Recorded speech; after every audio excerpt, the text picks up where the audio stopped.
Hello and welcome to Talking Live. I'm Dr. Robi Ludwig right here in Star Shop Studio out of Times Square. We have an actress and a comedian, Carol J Castillo, and she is fabulous. She is on one of the hit shows on HBO. She has some upcoming comedy shows at Caroline's Comedy that we're going to discuss, and we just have a lot to get into, so thanks for joining us tonight. Here we go. Carol, thank you so much for joining us. Thank you for having me. It's a pleasure. Yeah. So you do a lot of things. Yes. You started comedy a little bit later in your career. Is that correct to say? That is correct, yes. Okay. Because you are also an entrepreneur. Yes. You have a beauty business with like top celebrity clients that you work with. Yes, and you also give relationship advice, which you use in your comedy. So tell me how everything goes together. You're like a woman who does it all. Yes, I feel like my entire life was preparation for the comedy, which I call my last career. Mm-hmm. The third act, even though you're too young, the third act. There might be several other acts, but the third act. Definitely. I started in corporate, so that was great as far as getting to work with high-profile executives, and having a corporate background really taught me how to be professional and interact in the corporate world. After 18 years, I left and started freelancing full-time. So I was doing nails, hair, makeup. I partnered with a lot of the major companies and eventually started my own mobile luxury company, which I love. We've worked with extremely high profile clients. We have, I have one client right now who's a billionaire. Wow. He lives at the Mandarin Oriental. That's a nice place to live. It is. What does he ask from you? I do a massage for him every day. Wow. Yes. Okay. That's very nice. I guess when you're a billionaire, you can get a massage every day. Exactly. He worked really hard, so he deserves it. Plus, he's older, and when you're older, your skin gets to be really dry. So the massages actually help with circulation. There's a lot of medical benefits. And how did he find you? Through a friend.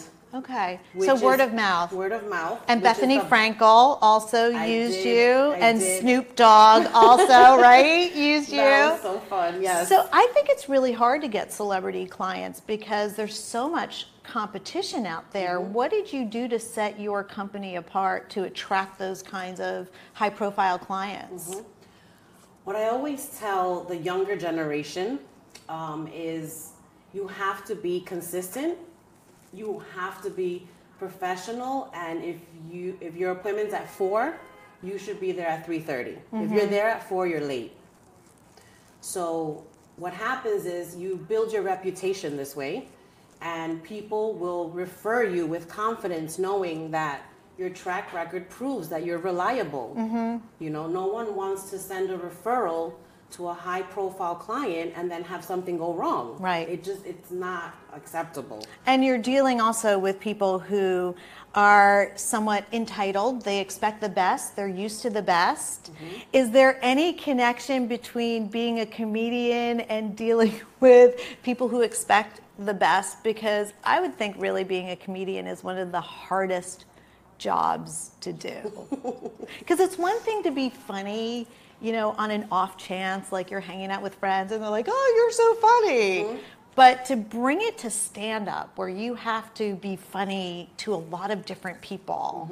And it's also interesting, I was reading this article that said, oh, if you're a comedian, then you can't almost embrace your beauty. You have to mock yourself in that regard. So here you are in the beauty business and beautiful and a comedian. So how do you mix it all together? It's hilarious because I actually am not a girly girl. Okay. I always have sneakers and leggings and. I wouldn't know. Show everybody your beautiful shoes. Show. But she's not a girly girl. All right. Nah. Well, you work it but though. I know how to play my roles. Yeah. Yes, you do. There's a time and place for everything, and that was one of my biggest lessons: transitioning between careers. Yeah. But it all comes together in the comedy because, like I tell my clients, because I'm also a life coach. When I talk to my clients, I tell them, life is always going to have it's ups and downs. Yeah. Right? So how do you manage through that? You have to look at the positive. Yeah. So through comedy, I'm able to address some of those dark subjects, but put a twist on it and let people know it's gonna be okay. You have to breathe, like you're gonna be all right, you know? This, and then when I share my personal stories, which is what I do in my comedy, forget it. They lose it because they're like, oh my God, that happened to you? We would never think that. And I'm like, you don't even know half the battle. Yeah, yeah. We've all been through a lot of stuff. That's why I think comedy is so healing, because it really allows you to get at a truth in a way that people can take in. Yes. And in many ways, it really changes culture, the way we look at things, the way we look at women, the way we look at gender, the way we look at society. We really can address things through comedy because it's less threatening. Exactly. As a psychologist, I know that. And when someone laughs in a therapy session, I always know that I'm getting to a truth, an unconscious truth. For me, if my date laughs when we have sex, then we're really good. That's good. That's interesting. That's an interesting way to evaluate it. Yes. You're comfortable and all the inhibitions are down and we're relaxed. So we can laugh without it being like something weird. So laughter definitely comes into play. I also, growing up Latin, if I looked the wrong way, or if God forbid I spoke when I wasn't supposed to, forget it. They would backslap you. Really? Yes. In the Latin culture, children don't speak. Mind your business and stay quiet. So now that I'm older, I'm like, I'm talking about everything. Like, we're going to talk about it because this is not right. It's like volcanic. It can all come out now. Yes. Well, when I was reading your bio, you're very honest, saying that, things were tough for you at various points in your life. That's about as far as I got. What do you consider kind of the toughest point in your life? And how'd you get from that place to where you are now? It's funny you asked that question because I didn't realize until my late 20s that the toughest thing I went through was losing my parents as a teenager. Oh, wow. So I was living on my own at 15 and I had my son when I was 17. And I was in an automatic survival mode. So I just did what I had to do. And then one day a friend invited me to, it was like a little retreat. And we dealt with death and grieving. And in that process, I was like, oh my God, it felt like a load was lifted off my shoulders. I remember I was about 28. And then that started the transition of where I started to realize I'm not my mother, I'm not my father, I'm not these people. I'm my own person and I can do and live the life I want to live.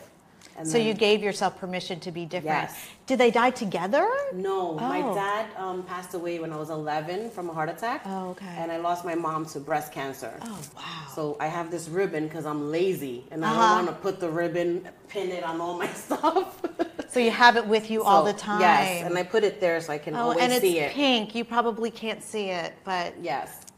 So that was really hard. Yeah. Oh my gosh, that is hard. And it's just wonderful that you could be in this successful place because not only are you a comedian, but you're also an actress. Yes. And you are on the hit show Ballards, right? Am I saying Ballers. Ballers? And with The Rock. Yes. And The Rock, he has huge fans. Oh my God. Now, on the show, he plays a football player, right? He's a football agent. Yes. Who is looking to basically transform his profession, right? And where do you come in the show? So Vernon, who's one of his clients, is my brother on the show.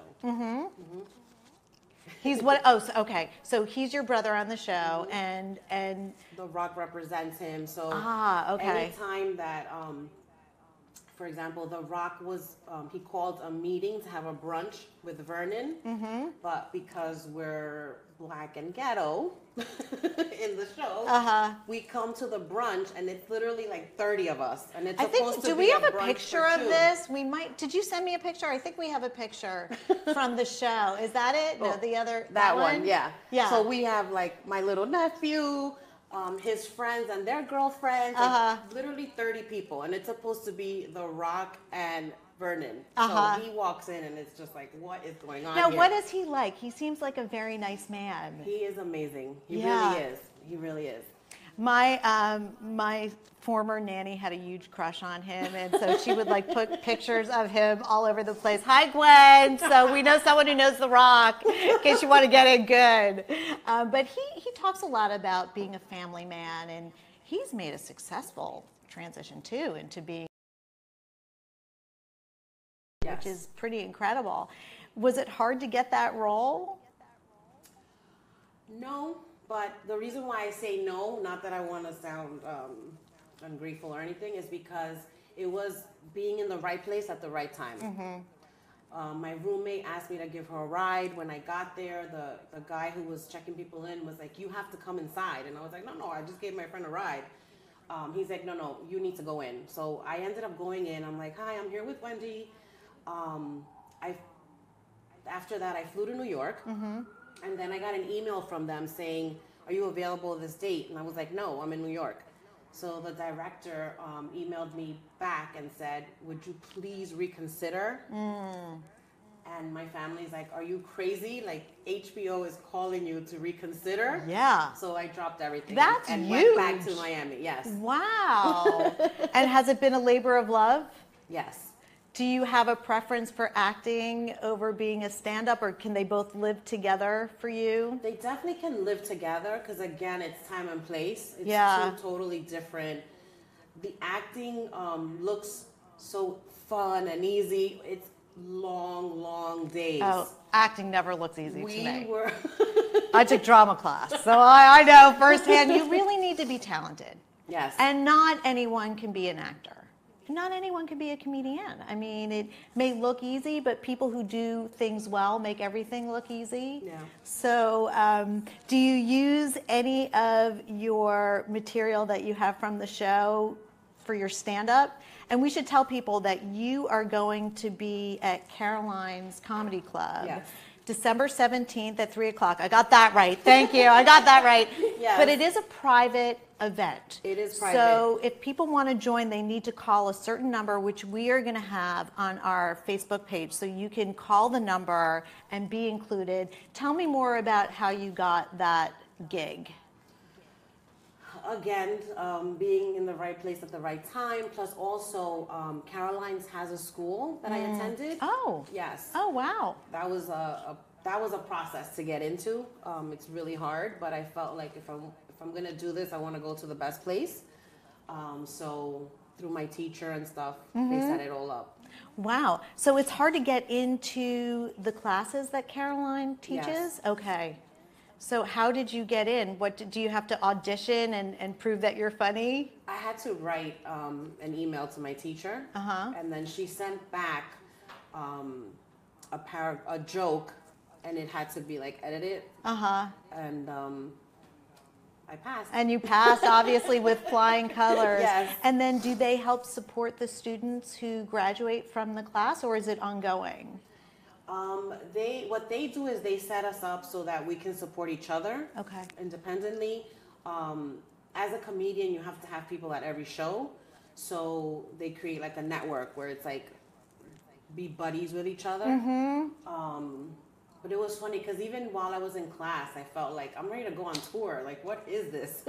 You felt ready. Did you Yes. always feel that you were funny? I've always had a different perspective on things. Okay. And I've always been extremely positive, which I feel like those are my gifts. No matter what was going on, I could always find the good in it. And then at parties, I was always the one making people laugh and doing different things, but it didn't click about the comedy until I went to a show.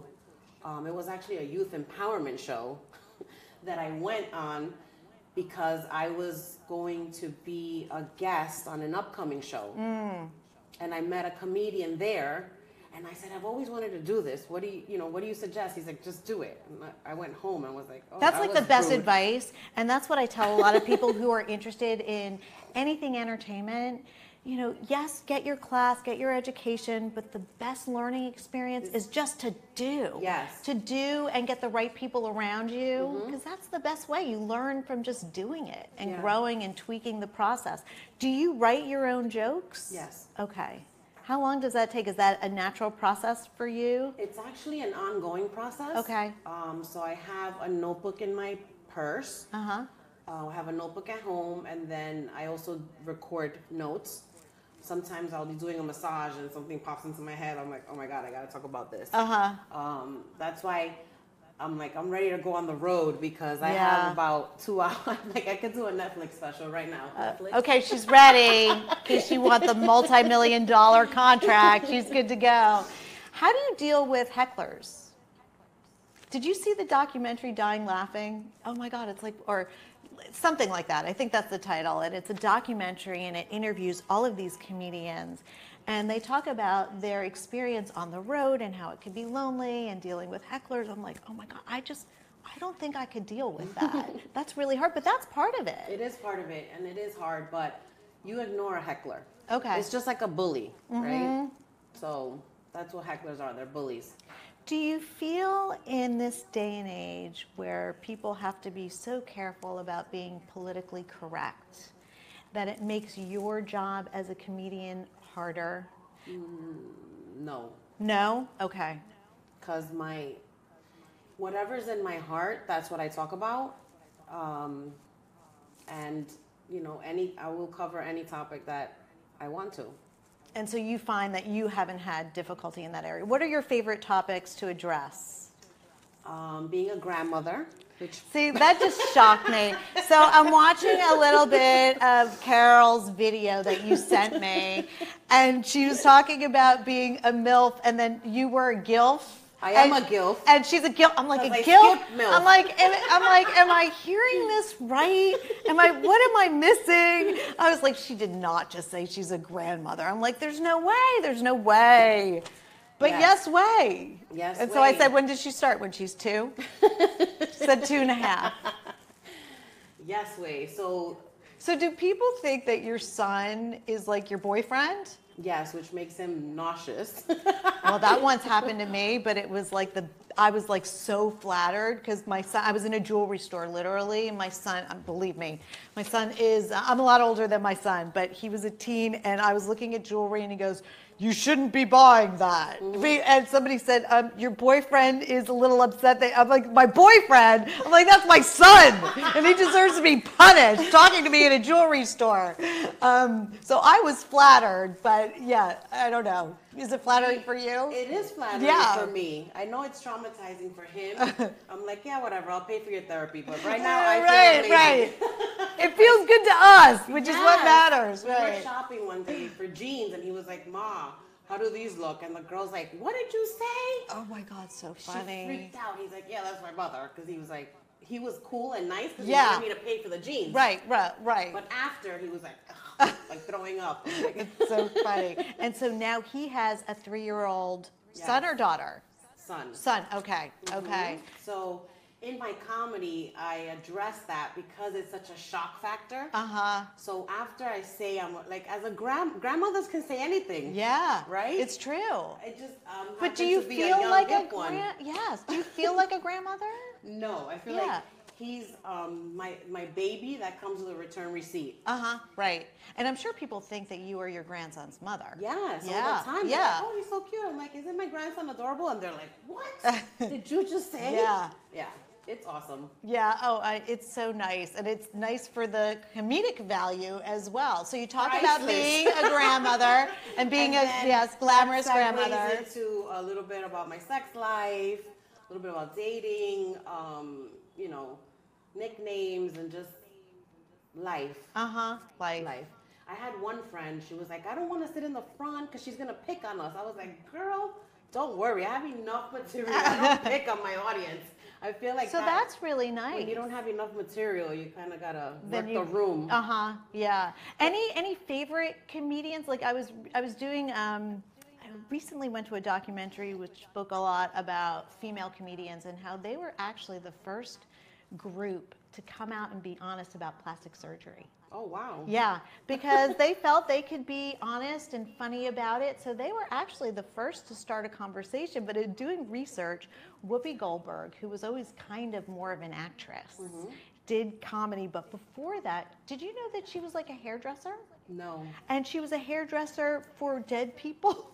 Oh Which my I thought, oh my God. God, that's hilarious. That in is itself. hilarious. Yeah. So I didn't know if you knew that or not. Yeah. Since I started my career, like we mentioned earlier, later, I Googled like who's famous that started their career later, and Yeah. Betty White came up. Oh yeah. And Phyllis Diller. Yes. She was like one of the leading female comedians. She started after she had 5 kids. Yeah. And her husband said, "You are so funny. You need to go out there and be a stand-up." And she said she realized she was funny when she would be amongst people and she would make them laugh, and it would make her feel more comfortable, and it would make the other person feel more comfortable. Is that similar for you? It is. Yeah. It is. A lot of people will be like, you know, afterwards we'll have a conversation and they're like, I was having a bad day and our conversation made me feel so much better. Like it makes people feel lighter. Yeah. No matter what's going on. And that in itself And is a huge gift. We need laughter. We do. We need to laugh, and we need to laugh at ourselves. Definitely. To put things into perspective. Yes. And it's a wonderful gift to be able to give that to somebody else. Yes. So I'm thrilled that you're in the game. Thank you so much. Do you want to tell people where they can find you? We're not done with you yet, because we have a segment called Keeping It Real, and I've had people say, "What do you think? I was lying the whole time?" And I'm like, "No, we're just gonna a new level of keeping it real." I love that part. Yes. So you are also doing Dangerfields in January in the new year, right? First, I'm going to do Broadway Comedy Club on Friday, December 22nd. Okay. And then on Saturday, January 13th, I'll be at Dangerfields at 5 p.m. And we are also going to put up your Twitter handle so people can follow you. And you're also on Instagram. Yes. And I imagine you let people know what you're doing so your fans can follow you. Absolutely, yes. Yeah, which is great. Okay, are you ready for my questions? I'm ready. All right, one more question before we start. Is Okay. there a comedian that you admire, that you kind of look to for inspiration? It's actually Bill Bear. Okay, should I know that person? He has, like, his comedy, you don't see it coming. Oh, okay. Which I love. Uh-huh. And he's always like so relaxed and so cool and almost kind of goofy. But then when you pay attention to what he's saying, you're just like on the floor, which I love. Have you met him? No. All right, so hopefully if he's listening, you guys can meet. Whoever knows him. Whoever knows him. Bill Bear? Yes. Okay, Bill Bear, if you're out there, someone would like to meet you, and then you can come on our show. Exactly. What's the most interesting thing you've read or seen this week? There's certainly been a lot of news, but it doesn't have to be high profile. Oh my God, I just... It was actually me Googling the Betty White information. Uh-huh. She did the Mary Tyler Moore Yes, show. yes. When she was 51. Wow. So I was like, well, we got time. And as a comedian, you really can go the distance. It's like a character actor. Yes. You don't have to just be very, very young, which is really nice. And I knew Joan Rivers, who was just I love her. brilliant and lovely and generous. And She's definitely on my favorites list. oh yeah, she's a good person to favor. Yes. She's the whole package. Raw, uncut. Yes. Just real, which I love. And always writing jokes. Yes. Always keeping... Okay, what ridiculous thing has someone tricked you into doing or believing? Don't say me and talking live. Okay, I have to keep this censored. So, Yeah, no, not really. Not that censored. what ridiculous thing has someone made me think? Oh my God. I don't even know. What's the next question? Okay. What's the most useless talent that you have? Useless talent. Useless talent. Folding my laundry. That's useless? Yes, because I don't do my own laundry. Okay. But when I did, it was Yeah. like a department store. Okay. Perfect. But it's useless now because you don't need to I fold your drop own my clothes laundry. off now. There you go. Smart. I'm not trying That's to put smart. that skill to Okay. use. Okay, what is the sexiest and least sexiest name? And you can refer to your dates if you like. Sexiest name? Yeah. Joseph. That's the sexiest name. I like that name. Okay, Joseph, you're out there. Least Joseph is out sexy name. Least sexy name. I'm gonna say Ivan, but not my child. His dad. Okay, I'm there. Is your son's name Ivan? Oh my God. Okay, that makes They're sense. watching too. Oh, So good. He's gonna be like, "What? You don't like my name?" What are, and this might be interesting under the circumstances. Okay. What are the unwritten rules of where you work?